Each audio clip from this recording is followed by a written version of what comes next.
Vous pouvez avoir un très bon CV, mais il suffit juste de regarder donc votre hygiène numérique, consulter les différentes plateformes que vous utilisez et on aura déjà une idée de votre moralité.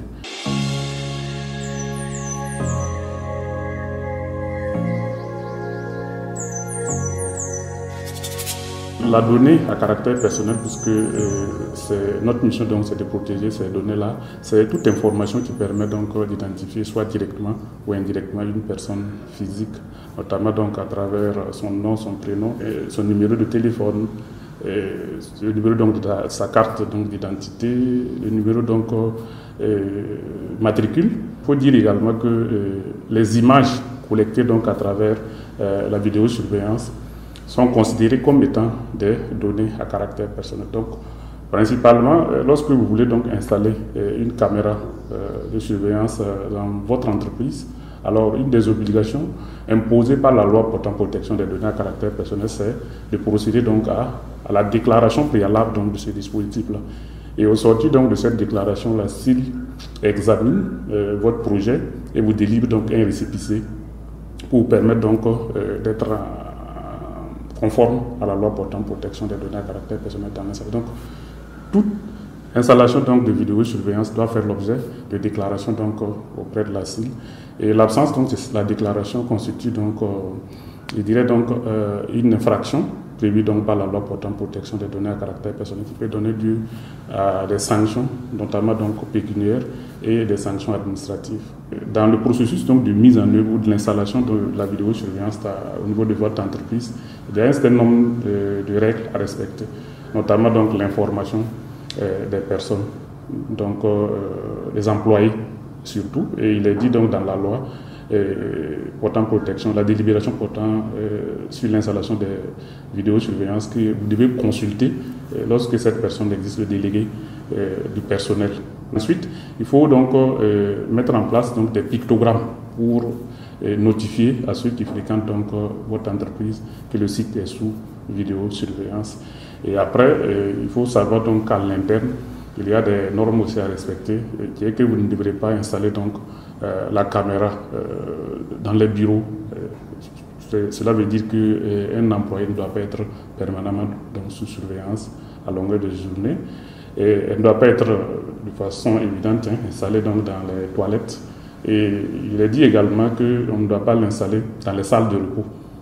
Dans les salles à manger, on ne doit pas l'installer. Par contre, dans les magasins ou des bureaux qui hébergent donc du matériel sensible, vous pouvez donc les installer. Et comment la CIL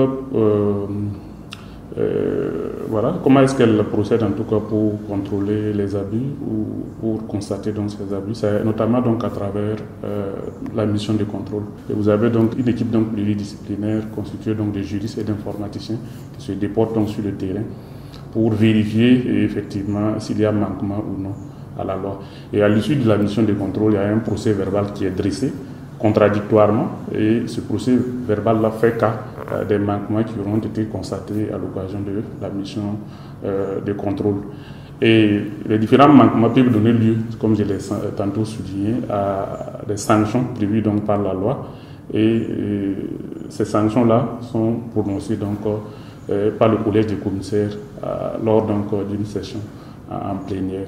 Alors, il y a plusieurs sanctions donc, qui sont prévues par la loi portant protection des données à caractère personnel. Vous avez donc des sanctions purement administratives qui vont donc de l'avertissement à la mise en demeure. Et on peut même aller jusqu'à intimer aux responsables de traitement de désinstaller certains dispositifs donc, non conformes à la loi. Et c'est déjà arrivé qu'on constate une structure installe donc la vidéosurveillance en orientant la caméra sur la cour voisine, ce qui n'est pas donc autorisé. Donc d'abord donc ces sanctions purement administratives qui vont donc de l'avertissement au retrait donc du dispositif. Et ensuite vous avez des sanctions pécuniaires que la CIL peut prononcer et ça va donc de 5 millions à 100 millions. Nous sommes actuellement dans le processus d'opérationnalisation de ce pouvoir de sanctions-là. Et les jours à venir, on va passer donc de la mission d'information purement à la sanction qui peut être une mesure donc dissuasive. Et il faut souligner ici que les vidéosurveillances installées à domicile n'entrent pas dans le champ d'application de la loi portant protection des données à caractère personnel. Mais tout compte fait, ce que la CIL fait, elle accorde donc un accompagnement aux personnes privées qui souhaitent donc installer le dispositif à domicile afin donc que cette installation donc soit conforme à la loi. Notamment donc n'est pas l'orienter sur la cour voisine, n'est pas l'orienter donc sur la voie publique et n'est pas l'installer aussi très souvent aussi dans la chambre ou les chambres donc des personnes majeures. Voilà, il y a quand même un minimum de règles à respecter lorsque vous souhaitez tout de même donc l'installer à domicile. Lorsque le dispositif n'est pas déclaré à la CIL, cela pourrait constituer un cas d'irrécevabilité donc de cette preuve-là, lorsque vous souhaiterez donc l'utiliser dans le cadre d'un procès. Aux jeunes générations sur la protection de leurs données à caractère personnel, c'est de dire que les données à caractère personnel, donc nos données à caractère personnel valent de l'or, voilà. Et c'est de tout faire en tout cas pour éviter que ces données-là soient mises à la disposition donc, de personnes malveillantes. Et c'est de les rappeler également que la personne ou les publications que nous faisons actuellement peuvent nous rattraper plus tard. Parce qu'aujourd'hui, lorsqu'on souhaite par exemple vous recruter, vous pouvez avoir un très bon CV, mais il suffit juste de regarder donc votre hygiène numérique, consulter les différentes plateformes que vous utilisez et on aura déjà une idée de votre moralité. Et c'est de dire aujourd'hui qu'il y a beaucoup de personnes qui se sont vues donc refuser un emploi parce que tout simplement ces personnes-là n'ont pas une très bonne hygiène numérique.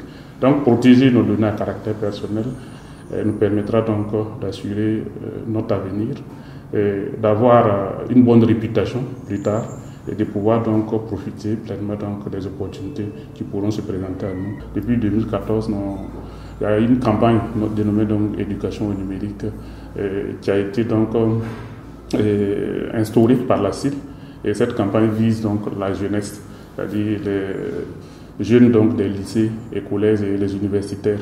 Parce qu'on est parti d'un constat à partir de 2012 que la plupart des victimes liées donc à la violation des données à caractère personnel donc sont des jeunes.